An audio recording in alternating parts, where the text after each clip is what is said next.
Welcome to the Good Rookie Show. My name's Faheem. And my name is Nelly J, y'all. And we are Good That's Rookie. right. What's going on, everybody? Happy Good Tuesday. And guess what? It's the Good Rookie Show. Yep. Yep. What's going on, everybody? We're your hosts coming to you again from Toronto, Canada, the 6th. Again, it's 2024. I told someone for him this week, happy 2024. They're like, Janelle, it's like the third week. I'm like, well, I feel like you can say it up until the end of January. Fahim, when do you think someone got to stop saying Happy New Year? Because I think every New Year it's always a thing like, it's a Happy Yeah. New Year. I haven't seen you all year. So, I mean, it's only been a how many days, right? What do you Right. think Happy New Year should stop between anyone? Yeah, that's a good question. I'm one of those people. I'm one of those people where if I haven't seen you since the new year or spoken to you since the new year, I think I wish someone Happy New Year just a few days ago, sometime this week. So Okay, we're I'm one of similar. those people. Yeah. I guess in January, I think once February starts, then it's done. But all January, I think all month, you're good. If you haven't seen somebody, I'm with that. Yeah, that's what I'm saying. I feel like if I haven't seen you all year, saying happy 2024 or happy new year, I feel like that should be okay. I think February, March, maybe not. Like, but I think January should be fine. So Fahim, right? I thought an interesting stat, I'll bring a quick stat in the beginning of our episode. Mhm. Something I noticed. First of all, as we all know, for those who don't know, the total number of players that have played basketball in the NBA, I would say it's probably now, I don't know what the total number is specifically, but over 4,000, probably close to 5,000 by now, right? Probably around four, doing the math. I think that the last number I saw was 4,374, and that was, as of 2023 November. Okay, so let's just go by that number. Okay. Can you guess, Raheem? And you may have seen this on the socials, but can you guess how many or what's the percentage of players that LeBron James have played against in NBA history The out percentage of of the players. 4,000? Yeah. Okay. Wow, yeah, he's um that'd be a crazy number because he's like almost 2 decades in, and with such a low number. The percentage of players, ugh, I'm gonna go with um I'll say 20, 25. I'll go 25. Right. I mean, that's not too bad. Um, 35% is the 35. Wow. percentage. Yo, Wow. when I saw this, I said, no way. But no, uh, he's played against 35% of all players in NBA history. That was what was a teleprompt. Like when you watch games, like a little stat comes up. Yeah. And that came up, and I am like, Is that what? I know. Yeah. 30. Wow. And that's weird because 35% of all time he's played against, which is crazy. mhm. Yeah. Wow. And that's think about it. He's only 2 decades in. Like, imagine the people of decades before he hasn't played. So, what's happened over the last 20 years? That's quite a like 35%. But 35% keep in of mind, act. right? Keep in mind, it makes sense because when the NBA first started, there weren't that many teams when he first began. So the Okay. first initial stages, there was less teams. Then it Hmm. joined the black players were then, that league came in, right? So if you look Right. at the history, there were less teams and less players back in the day, right? And then the expansions happened in the 90s. LeBron came after the expansion. So there's more Right. teams now and more. Remember, the rosters have increased as well for him in the NBA. Right. So I think all of those factors is why the numbers look crazy because of that, right? For Hmm. those who don't know, the NBA was first founded in 1946 in June, Right. right? So I do think it makes sense because the expansions, there's more roster spots now. Now what I believe someone told me 18, something like that, for roster spots now per team. Before it was 15. So like, all that I think plays a big part too, Hmm. right? So No, that's fair. Wow. Shout out to LeBron. That's a good stat, AJ. Really good yeah, I stat. thought it was pretty interesting. So I want to bring it up, man. Mhm. All right. So the Clippers.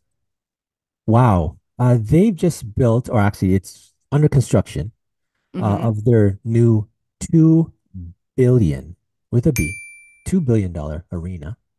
It's going to be hosting the 2026 NBA All-Star Game.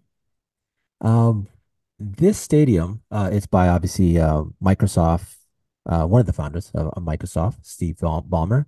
It's the sponsor is Intuit, so it's called the IntuitDome. This is like it's got a place called the Wall up top on the top level, where they're giving special privileges to those in the wall. Little things such as you can't wear an opposing team's jersey, giving incentives and discounts on stuff just sitting in that area. The arena itself is completely state of the art. The reason I'm just kind of throwing this to you is, Nelly J, with this arena, first of all, we can get into the arena, but I'm just interested to see um, with the conversation, how much is this a new arena going to really affect and change, the location where it is being in LA, with the crypto.com arena, Hmm. with the Lakers legacy. It's going to be interesting to see what this new arena, this new state of the art arena, what it's going to do for maybe fans of the LA in LA and beyond in regards to the perception of the Clippers. Nelly J, anything on the arena?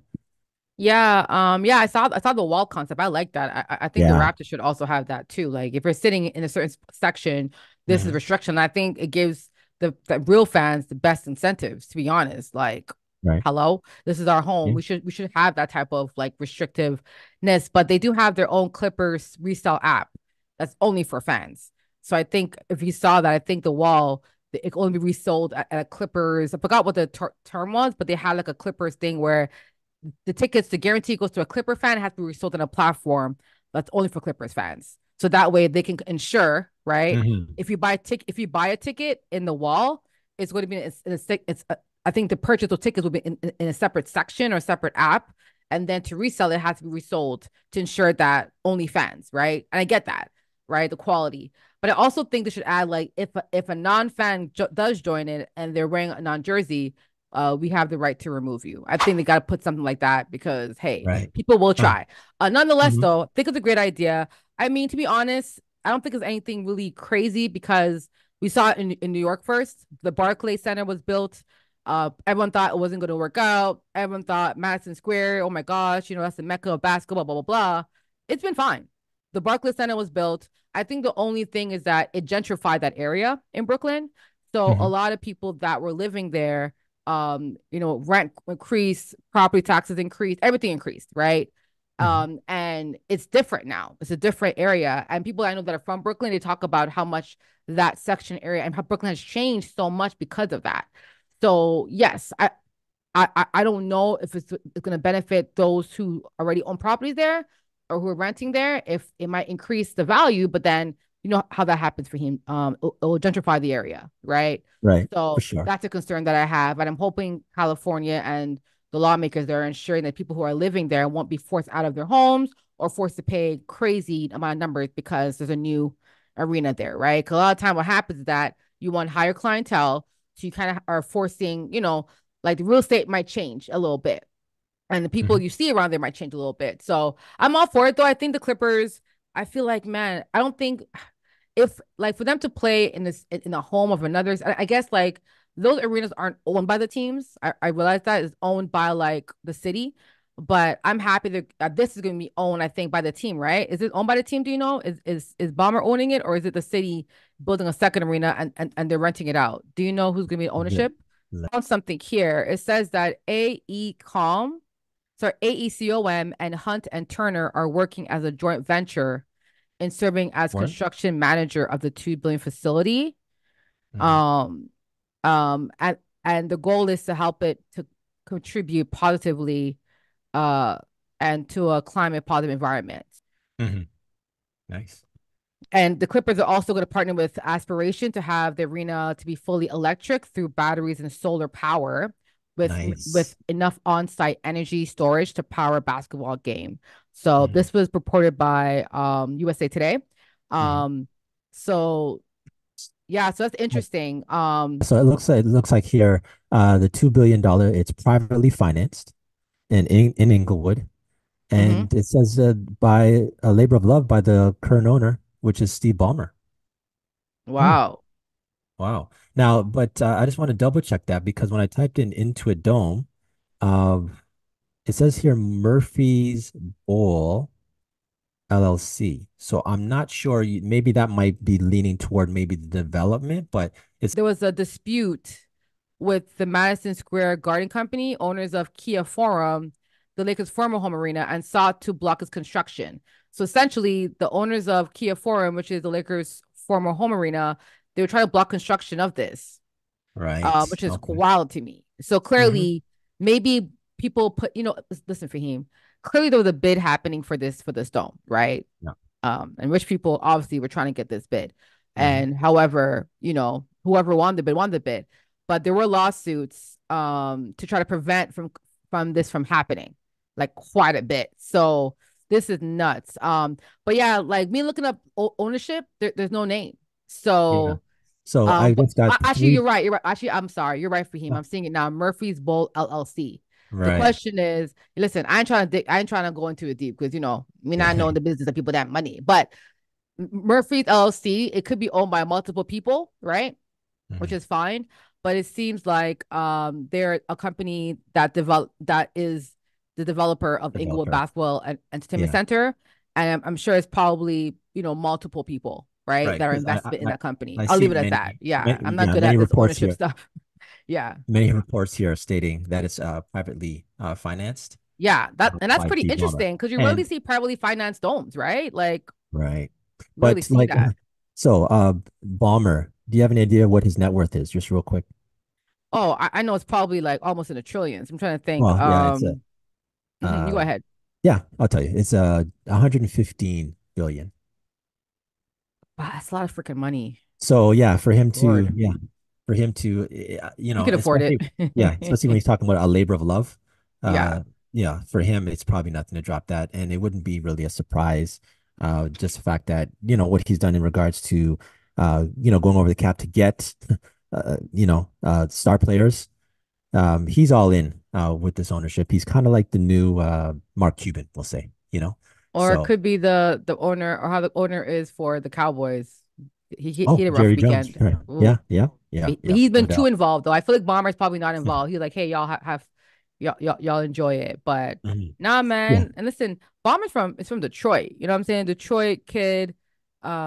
He's been married all this time. Like, you really Hmm. hear, you know what I'm saying? Like he's really just trying to make money, invest, do his thing, man. He really like, so anyway, but of course, this is going to change a lot, right? And I'm wondering the people who are going to block this from being constructed, being created, I wonder what their lawsuits were about. But, like with great change, we're going to see some pluses and some minuses, right? So, but Hmm. I'm excited for Clippers to have their own home because, man, playing where the Lakers, like, they first claimed that's the Lakers house and stuff like that. Hmm. They moved there after the Lakers. It's kind of like has been, I think, not good for them. So I'm Yeah, happy I for them. wonder how the Lakers fans are going to react to this because they're used to being um y- their arena's always been them, and it's almost like the Clippers are kind of just renting it. It always felt like Mm-hmm. now having this new stadium and they're playing in an old legacy stadium, we could say, being the Crypto, which was previously many different names. I remember growing up as the Forum. But now, yeah, it'd be interesting to see if you're in LA where you land in regards to seeing. You mentioned the word of gentrification, and I think that's kind of key. It's in Inglewood, right? Mm-hmm. It's definitely going to gentrify the area. But in regards to the ticket prices, people coming in, the clientele of Clippers fans coming in there, I'd be interested to see how that affects the community. Uh, Not just obviously for the stadium, but obviously businesses around the stadium and everything else. So gentrification is going to be key in regards to the effect, but it's going to be great for business, I think, in LA, LA sports. They'll not only just the All-Star game, matching concerts, the crypto.com may be in for some competition over time. Mm-hmm. Mhm. All right, Nelly J, let's go for the culture. For the culture, we get to highlight individuals for the culture. And today we get to highlight Canadians' very own Vladimir Guerrero Jr. Mhm. Nice. So Vladdy, as we call him, I'm really excited for him, Fahim, and this topic I think is fitting because he's Canadian, but he's also his background is Dominican, right? Mhm. And he's born in Quebec in Montreal, and his father is a Hall of Famer. And I think this is going to be a rare example of father son Hall of Famers. I think he definitely is on track to become one based on on his career thus far. And, I think, like he will be able to come one. I do believe so. But nonetheless, Fahim, I saw something really interesting. Now, do you remember when we had that topic around Stephen A saying that we're not going to see baseball players, right? Because they can't speak English or the English isn't the best, Right. um them not really being able to get good sponsorship or sell the league or be a brand, right? And we push back on that because I think a lot of times, and again, I love y'all Americans, but sometimes y'all think that only America is marketable or Americans can be marketable. And I feel like there's something now unique in international markets where if you do it right, you can be very successful and profit in Canada and other markets as well, right? And so what I love about this advice for the culture, he was actually has been added to be one of the faces of the international expansion for Body Armor. Now, Woo! everyone knows Body Armor, the sports drink brand. He signed a multi-year deal with them, and that was announced. So really cool. And the whole thing is to engage with Canadian markets. He is the face of baseball, I think, for a lot of Canadians, especially people of color, right? Everyone knows who Vladdy is. Even if you're not baseball or not, you know him by the way he dresses. He has dreads, like you can't miss him, right? And so the fact that he's 24, he's joining a roster for him of other athletes, right? They have Donovan Mitchell, Trey Young, Sabrina Ionescu, Alex Morgan, right? Christian McCaffrey, CeeDee Lamb. So the fact that they're acquiring a baseball player to join him, I think that's really dope, right? And we rarely see baseball players getting like, a big, thing like this, right? For not like the big names. So the fact that he's getting that recognition, being a person of color and Canadian, that is dope. He's the second baseball player to get this. I think almost Ronald Asuna Jr. He's also on the roster. So I'm really excited for him. I hope he gets more and more recognition. I really hope he also gets more endorsements because I think it's going to create better visibility, especially in Canada for him. We rarely see like unless you're really really good athlete in Canada, they don't really give you chances to be endorsed, right? Like think about this. We see Raptor players, but the ones who get endorsement are mostly American, right? A few Canadians here or there. So you have to be really good in your craft to get endorsements. So I just think that the fact that Vladdy is on that level now, that he can get international endorsement and to build that legacy with like Body Armor, I think that's really, really dope. So just want to give him a quick shout out, recognition. And that's why he literally is for the culture. So Fahim, Mhm. man, what's your thoughts on Vladdy getting this huge endorsement deal to lead the international expansion of Body Armor drink? You got it. So about the international expansion, we mentioned Body Armor on our last Yes. episode. We talked about Gatorade Armor. I think was the second. Well, Uh, Power Aid was second, I think. Was Power Aid second? okay, okay, my bad. Mm-hmm. Well, then it was third. It was very high up It there, was right? high up there for sure. Right. Yes, yes. Mhm. So, yeah, having Vladdy, who's you mentioned it before in regards to the kind of the language thing of getting endorsements.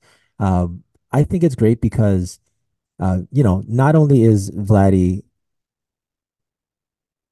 beyond just Toronto, like home run derby.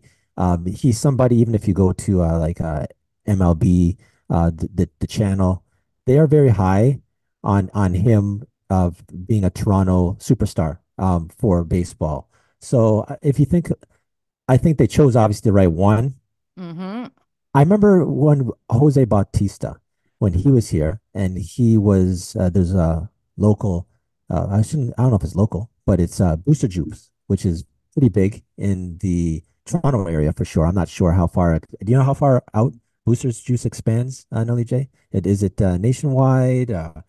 Is it booster juice? I'm not Yeah, sure. Booster Juice. Oh yeah, I'm not okay. sure. Well, that's one that he was very much a part of when I think of Vladdy and Body Armor, it's like there's some real uh, two big. potential brands in the making, growing. So I mean, they chose the right one in Vladdy. With the new arena, the Jays always trying to make a push. I think, yeah, shout out to Vladdy. That could be obviously the first of many. Well, Big. actually, that's the thing. He actually has other endorsements I don't think people even know. And There that's you why I go. wanted to give him for the culture. Nice. So So you a want lot to? of big Do you brands. know that? So Okay, give me a real quick hint on the next biggest one. sneaker, Sneaker. Adidas. Jordan. Jordan. Didn't know. Yeah, I did not Vladdy know. is a Jordan brand member. Yeah, yeah. I'm looking at his endorsements. I'm like, he's a Jordan. I What? didn't even know this. You know what I'm saying? That's what I'm trying to say. Okay. Like, All right. yeah. Okay. The next one is you play video games on it. What? PlayStation.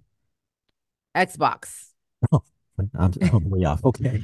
Yeah, isn't that again? These are, and this is why I'm saying like sometimes like we're Canadians, but we don't even know. So it's called the Vladimir Jr.'s Jordan 5 cleats.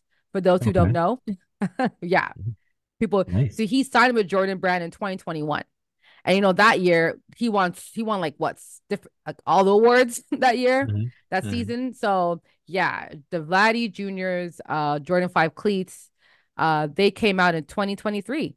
So he signed with Jordan in 2021 and his cleats dropped in 2023. Yeah. I don't play baseball. That's probably why we didn't know Faheem, but they're baseball cleats. Yeah. Another endorsement he has, so he has Xbox, Canada, he got Jordan. This one is hard to describe. But Wilson, that's a big company. Hmm. Hmm. Um, and a car company. I don't know if you can guess it. I've seen his commercials before. No commercials. Oh, Kia. Chevrolet Canada. So Chevrolet. Okay. Right. Right. Right. he also has a Slugger bats, which is a bat company. He has Right. his own signature VG27 bat, and Hmm. he even has top taps TOPPS, sorry, tops, Tops. big S, so sunflower seeds, VKTRY, Smuckers, Unicity. What? So yeah, like he has all these, and now he's adding this, right? So yeah, we're talking about building endorsements and all this thing. Like he literally can become the face with, Otani in terms of that international market that I think the MLB is trying to expand to, right? You can tell that that's a push.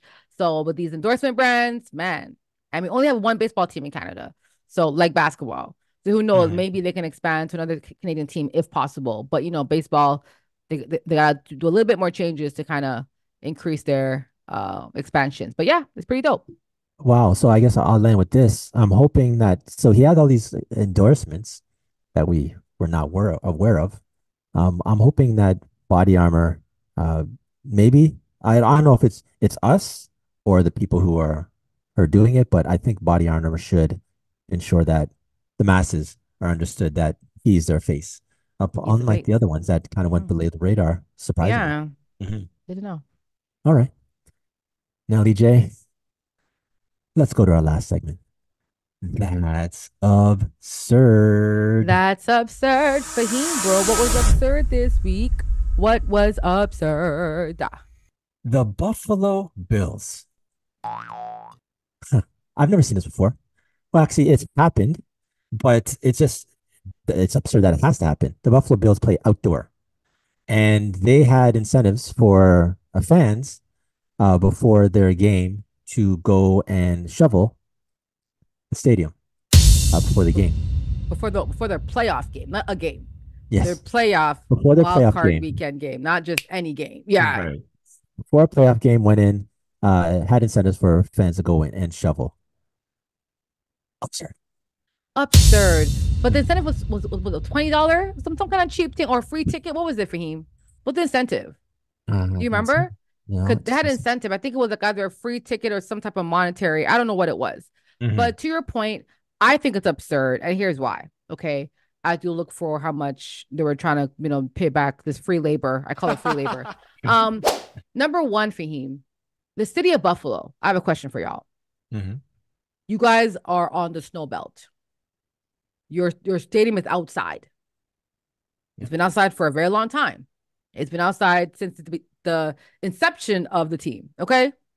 You're telling me after all this time, y'all don't got the infrastructure, the resources, okay, in place for him to even at least cover the field, put some type of like, I don't know, some type of big like something to cover the grass when it snows. And then when it Hmm. snows, something that you can clean the snow off in a way that's more automation. Okay. People bringing their own shovels to your stadium is an embarrassment. You guys should not. And again, I don't know. I think it's owned by the city too. So this is Hmm. really nasty work where your city or whoever is making these laws did not reserve funding for this. Hmm. Like, come Yeah. on, Faheem, man. Like, this is crazy. Yeah. Even emergency funding, something where everyone says, you know what, we agree so that when it's happened, we even hire someone from an external party, Hmm. hire a private company, Faheem. Like, what? Y'all make so much freaking money, Faheem. Again, this owner has been pissing me off in the news. But, Faheem, this owner makes billions of dollars off this team, Faheem. Why can't he pay people, pay private companies, say, hey, guys, I'm going to contract y'all. So if it snows, I'm going to pay X amount of dollars, right, for us to clean the snow. Yeah. I think it's really nasty work that people have to go and do themselves. And again, Faheem, how much are they paying these people? How much is the fee? They're paying them $20 an hour and Hell providing them, no. wait, but they are providing breaks in a comfortable, warm area of the stadium. Yeah. Again, it should be a free ticket, but it won't because remember, Faheem, the money tickets Yeah. cost more than $20 an hour. Oh, That, that's for that sure. That's for sure. exactly. So I'm saying they should all get free tickets. Hmm. Period. You know what I'm saying? Or you pay Faheem, paying some because Faheem, it's cheaper to pay volunteers who come $20 an hour than paying an actual private company. I think they're literally just trying to cut corners here, and I think it's nasty work. Absurd, Faheem. Your thoughts before Absurd. we sign off? Yeah, I mean, I think it's one absurd that yeah, you're right about the volunteers having to come. Second, it was not 2 feet, but they're saying in some areas it was 5 to 6 feet of snow. Yeah, Buffalo Wow. gets for him. Buffalo's on a snow belt. It's always been there. That's what I'm saying. Like this should not be a shock. Uh-huh. The owner's being cheap and the city's being cheap. I'm sorry. It's both their faults. That owner makes too much money to not be able to hire a private company to come in there or fly in there or whatever to clean Hmm. his damn snow. I'm Hmm. sorry. And also the timing. With we have weather forecasts, which will go like 5 days out. If they, I don't, I find hard to believe that they call them whiteout conditions. The whiteout Mm-hmm. conditions doesn't happen overnight. So I think they could have at least been a little bit more prepared, opposed to like 2 days before saying, "Oh, you know what, we have this," and then trying to throw last minute get the volunteers in there. Absurd. Yeah, it just doesn't. Man, it does not fly for him. I think it's just so. It's just another like capitalism, man. It's just nasty Mhm. work. I'm sorry. Like Yep. he should be more prepared. He makes too much money. $20 an hour is too cheap. I'm sorry. So I Yeah. must leave my work and go there. Nah, nope. Yeah. But 50 shout out bucks an to hour minimum. Because Fahim, I can get injured shoveling snow. You know what I'm saying? You don't know what's out there. right. Man, That's they're fair. listen. I hope everyone who shovels snow this year, y'all form a union, okay? And y'all get your benefits and all that covered, okay? Shoot.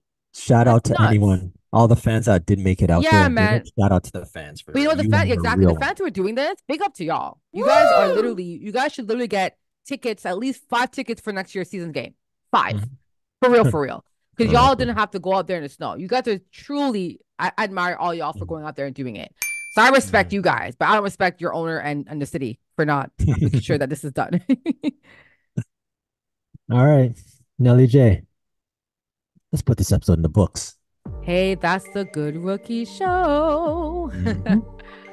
So y'all, first of all, I was just so thank you again for taking the time to listen to the Good Rookies podcast. Always a pleasure having you guys listen to us and rock with us, right? I appreciate that. I do want to for him, I have a couple of shout outs. The first shout out I do is have Daki, which is it Dejan Milojevic. He is the coach of they call him Deki for short. That's a nickname, but he was the assistant coach for the Warriors. He unfortunately passed away this week, and the Warriors game was postponed due to that. So I heard they were at a team dinner when it happened, Mhm. where he had a heart attack and rushed to the Yeah. hospital. And Mhm. yeah, it's very unfortunate. So prayers out to his family and the team. It's tough to lose someone on your staff and and so forth. So I just wanted to take some time to say my condolences. I also want to give a shout out to Pascal Siakam. he also was grieving the fact that, you know, he's no longer a Raptor, and, you know, we are going to miss him. I am excited for him as well. But it is something where, you know, it was a really tough week for him, for a lot of people. That's pretty much for me, for him. I'm gonna land with you on that. I'll be honest, I was not aware of Decky, as they call him. You know, very untimely. Sorry to hear. It looks like the NBA community really is mourning with that. I did hear in Masai Ujiri's press conference, he had brought up that when he interviewed a lot of coaches, I think he said there was a large number, like definitely more than 50% of the coaches that he had interviewed had mentioned wanting to have him on their team for the assistant coaches. So he was obviously well respected. Everyone liked him. Everyone liked him, man. Right. All right. So let's put this episode in the books. Y'all, that was the Good Rookie Show. If you had a good time, enjoyed yourself, please like and subscribe. And tell a friend to tell a friend. Faheem. We're on all platforms if you're looking for us. You know what it is. It's a Good Rookie Show. And we out.